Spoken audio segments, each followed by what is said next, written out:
Специально для творческого объединения ГВЦ «Игры без цензуры». Привет, дорогие друзья! Меня зовут Серго. Сегодня у нас обзор на Black Desert. Это южнокорейская MMORPG от разработчиков Pearl Abyss, что в переводе означает «жемчужная пропасть». Была издана в 2015 году. Лично я очень люблю MMORPG, и, чтобы подкрепить свой авторитет, должен добавить, что задротствовал в такие ММОшки, как Lineage 2, Terra, Arcade и Blade and Soul, не считая всякие браузерные игры. То бишь есть с чем сравнивать. И я сразу хочу заявить, что Black Desert худшее ММО из вышеперечисленных. Вы не обязаны верить мне на слово, но у нас целый обзор впереди, чтобы объяснить, чем именно было сформировано мое мнение. Постараюсь быть честным и, положа руку на Библию или на что там руки кладут геймеры, говорить объективно. Ну и естественно, как и полагается в нашем паблике, без цензуры. Не вижу смысла хвалить то, что не заслуживает похвалы. Перед обзором я почитал отзывы об игре на сайте kanobu.ru и понял, что далеко не я один пришел к такому выводу. Но давайте обо всем по порядку. Я специально вопрос оптимизации и лагов в игре, который для меня лично стал ключевым, откладываю на завершение обзора, и вы поймете очень скоро, почему я так сделал. Ну, с чего можно начать? Во-первых, как и в любой MMORPG, для достижения капа, то бишь предельно высокого уровня, которого, кстати, в Black Desert нет. По слухам, чтобы прокачаться с 60 на 61 понадобится 100 часов избивания мобов, а с 61 на 62 400 часов. Да это полжизни, ей-богу.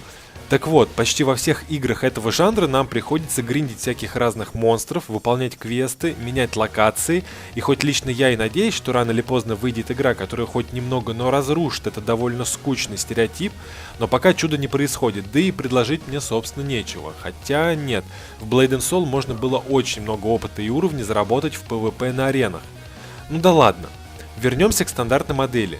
То, что спасает ММОшки, это сюжетный квест, который, если захватывающий и интересный, очень помогает в борьбе со скукой, которая обрушивается на игрока из-за того, что тот вынужден делать одно и то же. Одно и то же. Например, в Terra был интересный сюжет. В Arcade уже не помню, но я там точно не скучал. В Blade and Soul вообще 10 баллов из 10, там прям интриги, расследования и так далее. А вот в Black Desert с этим очень и очень грустно. Сюжета просто-напросто нет. Есть вставочки небольшие, которые нам встречаются с прохождением игры. Половина из них посвящена какому-то возрождению Повелителя Тьмы. Причем эта тема толком не раскрывается. Там мужик с мечом, который окутывает черная аура, ходит и выебывается на всех. И это, поверьте мне, никак вообще не цепляет. И это очень мало и плохо объясняется. А половина вставок вообще сумбурные и никак с первой половиной не связаны. Вот, например, сцена с бедным мужиком, который 3 раза повторил: «А вы же не будете бить человека в очках». Бонни Лорен, хватит тянуть кота за это самое. Время вышло. Когда занимаешь деньги, надо быть готовым отдать. А если нет денег, кредитор заберет у тебя что-нибудь другое. Вы же не ударите человека в очках. Вы же не ударите человека в очках. Вы же не ударите человека в очках. Она вообще не пришей к пизде рукав. Да и, если на то пошло, схуяли очки стали отмазанней получения пиздюлей. То есть человек в очках может изнасиловать и зарезать как свиней всю твою семью, а ты типа его убить за это не будешь. И вот таких ни о чёмных сцен очень много. То население кто-то напал, то гоблины заебали и так далее. Единственное, что вызывает интерес, это маленькое черное чудовище, которое живет в главном герое. С прохождением оно постепенно растет, и вот тут я должен отдать должное. Действительно интересно, что из него вырастет. Я не докачался до 56-го, по слухам там наступает пробуждение героя. Типа эта мелкая черная какашка обретает свою мощь, и у главного героя появляется целый набор умений. Но не так все круто, как может показаться. Вначале нам дают героя, и да, у него очень много умений. Система non-target, я с этим согласен. Но если в той же самой Blade and Soul умения комбинировались друг с другом, какие-то можно было применить только использовав другие, а часть из них вообще была совместима со скиллами героев других классов. Если в Terra умения также дополняли друг друга и надо было думать, как их развивать, то в Black Desert они просто даются герою в огромном количестве, и используя их как хочешь, они никак друг с другом не связаны.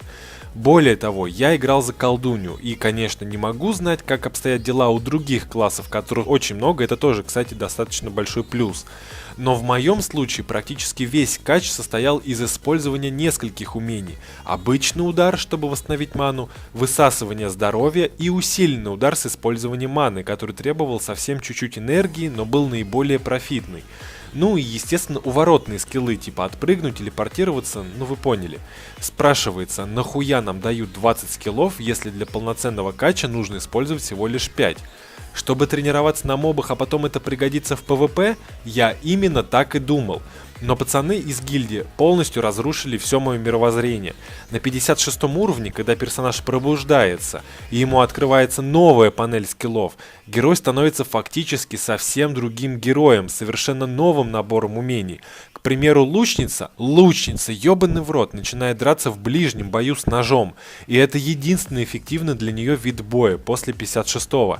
Конечно, мне заливали, что для некоторых комбинаций надо переключаться с первой боевой стойки на новую, то есть играть на ебаном пианино, но это не отменяет тот факт, что половина скиллов главного героя, доступных в самом начале, становятся просто-напросто ненужными.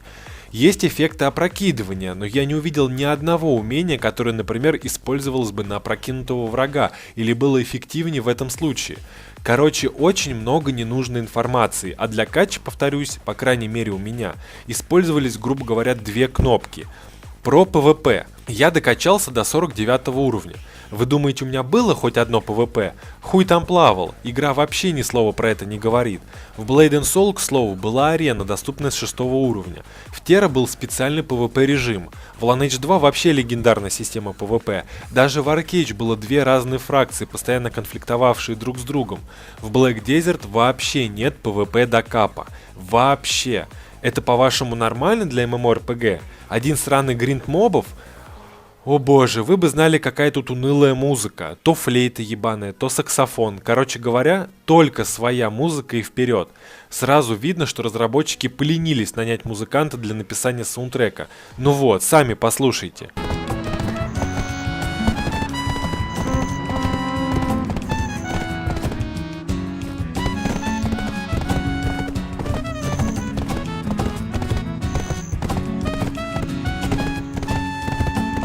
А ремесло? Я сразу приведу аналогию. В Blade & Soul игра нас бережно, в начале пути познакомила со всеми видами ремесла. Каждое ответвление имело свои простенькие квесты, где игрока знакомили с системой, с тем, что можно было с этого получить. А получить можно было очень многое и реально, потратив время, хотя что я вру, даже время тратить не приходилось, просто делаешь заказ и тебе все доставляют.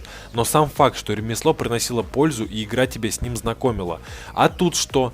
До 49 уровня Black Desert ни слова, ни одного ебаного слова не сказала насчет ремесла. То есть на 49 уровне я вообще не понимал, что тут есть и чем можно заниматься. А знаете, что мне сказали опытные игроки? Что по сравнению с гриндом мобов, ремесло вообще полная хуйня, не приносящая пользы. Они сказали, цитирую: «Ты, конечно, можешь заниматься ремеслом, как толкинист ебаный, типа я играю в MMORPG и поэтому занимаюсь ремеслом, но толку от этого в целом не очень много».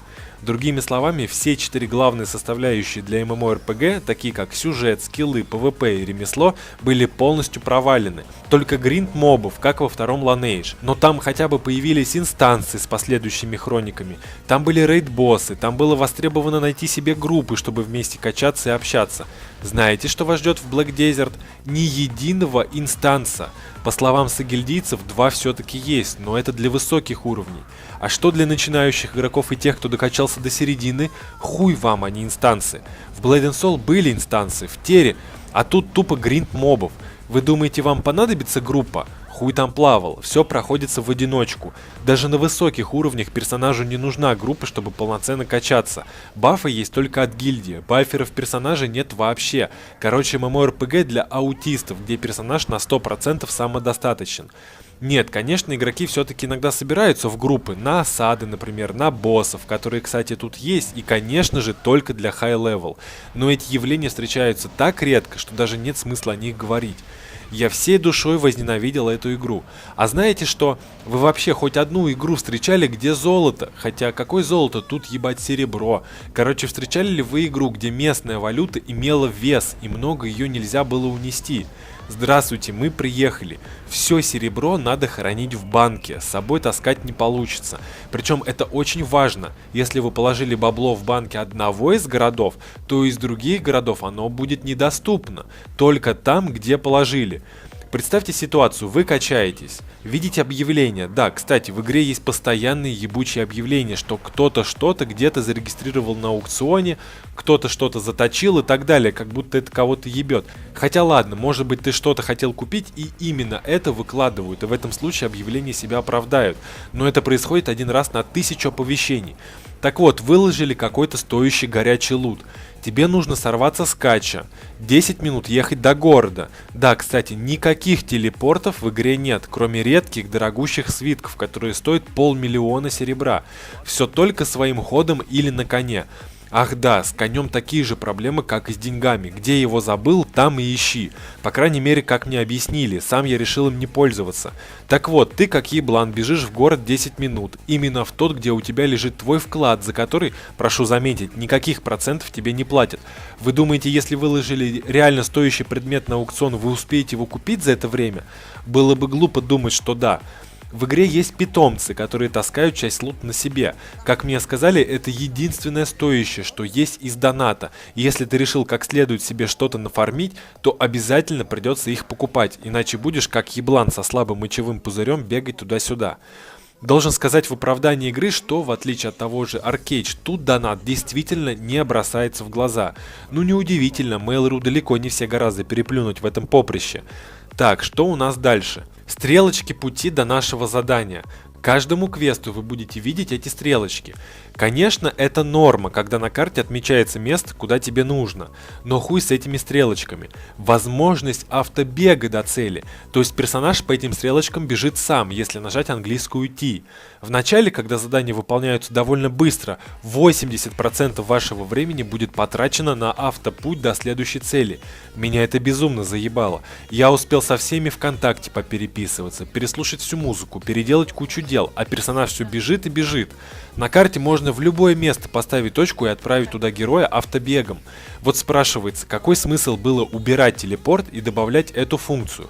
Чтобы игрок больше времени проводил онлайн? Вы что, совсем наше время не цените? Я зашел поиграть, твою мать, а не постоянно ходить, заваривать чай и курить, пока персонаж сам без моей помощи добирается до места назначения. Так он еще, сука, и застревает иногда. Но это еще далеко не все. Вы хоть одну MMORPG видели, где нет требования к уровню у одежды? Да-да, в Black Desert в этом станет первый для вас, если ответ положительный. Для чего это сделано? Чтобы я вдонатил серебра и мог одеться на первых уровнях? Или для чего? Я правда не понимаю. Конечно, у вас получится так сделать, если вы вдонатите, например, питомцев и отправите их на аукцион. Кстати, также на что много кто жалуется, это на то, что нельзя ни при каких обстоятельствах передавать друг другу вещи и валюту, типа из-за жадности геймнета. Меня лично это не сильно напрягало, тем более если можно какую-нибудь веточку сраную разместить на аукционе за бешеные деньги, а тот, кто хочет тебе подарить денег, ее купит. Я эти схемы не проверял, мне кажется, единственная адекватная игра в этом плане, на которую стоит равняться, это Lineage 2. Как же помощь старших уровней для новичков? Почему этим нельзя заниматься? Чтобы игрок с нуля прохавал говнеца? Одеться в топовый шмот можно только с рейд-боссов. Подобная практика есть во многих играх. Признаюсь, понятия не имею, можно ли хоть как-то одеться с крафта, но судя по советам никак. А в большинстве MMORPG как раз таки притоповый шмот именно крафтовый, что мотивирует всех игроков заниматься чем-то на рынке труда. Ей-богу, описывая Black Desert, складывается впечатление, что должно произойти какое-то волшебное чудо, чтобы на высоких уровнях игра себя оправдала. «Чем можно заниматься на High Level?» – спросил я. «Весело ли там?» «Ой, ты можешь заниматься чем хочешь», — ответили мне, «но единственное выгодное и профитное — это гриндить мобов, зарабатывая деньги, чтобы одеться и гриндить мобов посильнее. Нет ничего на капе, что оправдало бы игру. Сам я не проверял, но я и не собираюсь проверять, пошли все нахуй. Все бы ничего, я готов простить все косяки. Да, вы не ослушались. Все перечисленное абсолютная херня, если бы не оптимизация игры, о которой я обещал рассказать в начале. Дело в том, что игра безумно лагает. Я не верю, что мое железо, которое на высоких и очень достойных настройках тянуло GTA 5, Dying Light, Ведьмака 3, не справилось с Black Desert. У меня 780 Ti GeForce, 8 гигов оперативы, а игра лагает так, будто это третий Pentium. И причем лаги очень странно проявляются. теряются. Когда ты пришел на спот, только что запустив игру, все прекрасно. Но стоит тебе зайти в город, стоит тебе сменить локацию, и тут начинается. Это просто невозможно терпеть. Посмотрите сами. Самая красивая, блять, MMORPG, которая лагает даже на выблеских настройках. Конечно, и это очень странно, старички игры на данную проблему не жалуются. У одного SSD GeForce 1000 плюс Ti, и я бы еще смог это понять. Но есть девушка, у которой комп относительно слабенький, и у нее тормозит лишь иногда. Тогда чем я так провинился? Чем провинились тысячи игроков, которых не обошла стороной эта проблема? Ведь судя по отзывам, игра у кого-то лагает как сучка, как у меня, а у кого-то, у избранных, все как по маслу. Этот вопрос для меня остается загадкой. Повторюсь, я бы все готов был простить. Я бы обязательно взял 56-й, чтобы порадовать вас и гайдом для новичков, и обзором high-level контента, но мне в буквальном смысле просто не дали это сделать. Самая красивая игра, которая в итоге на уебищной графике, так далеко от красивой, как мой пенис до медовой вагины, просто творила ужасные вещи с моим компьютером. И я даже не знал, что мне с этим делать. А что тут сделаешь? Терпеть как сучка? Да пошли вы нахуй со своим Black Desert, вот что я скажу. Таких унижений я не испытывал с далекого детства, когда у меня GTA 3 запустилась с одним кадром в 5 секунд.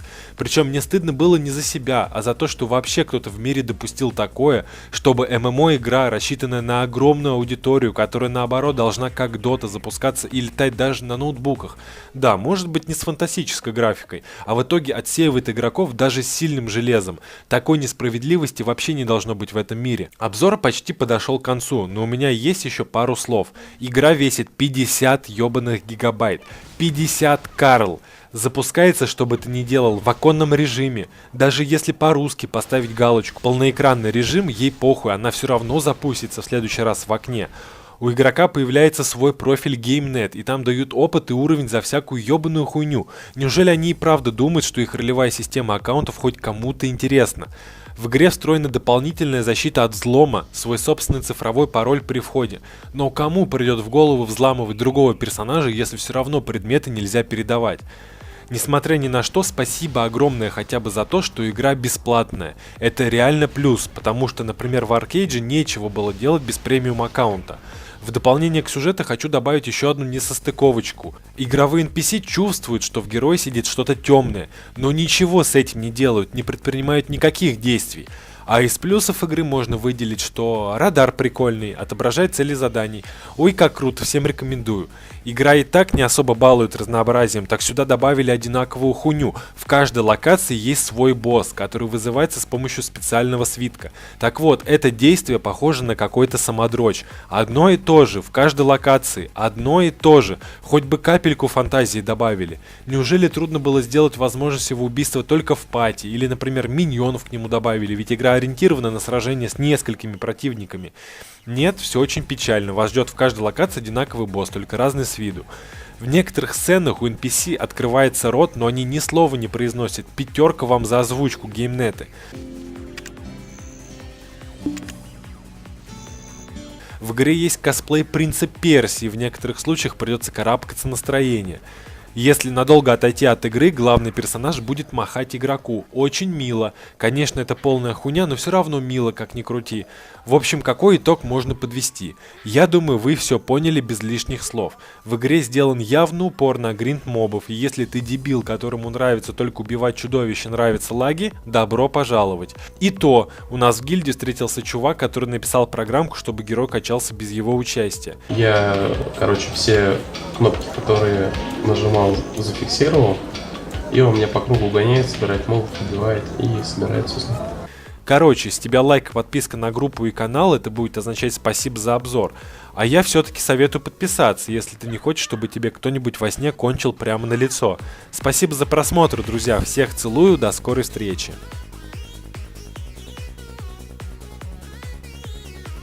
Обзор на Black Desert за 30 секунд.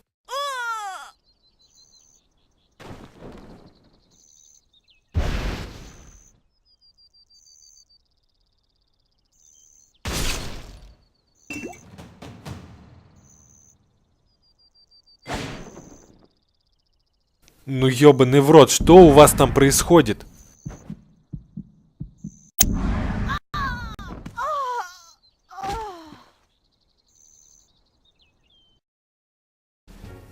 Я специально ничего не сказал про кастомизацию внешности персонажа, потому что, во-первых, какая разница, если сама игра говно, а во-вторых, сейчас почти везде полноценная объемная настройка внешности, ну, кроме Лиги Ангелов 2, конечно.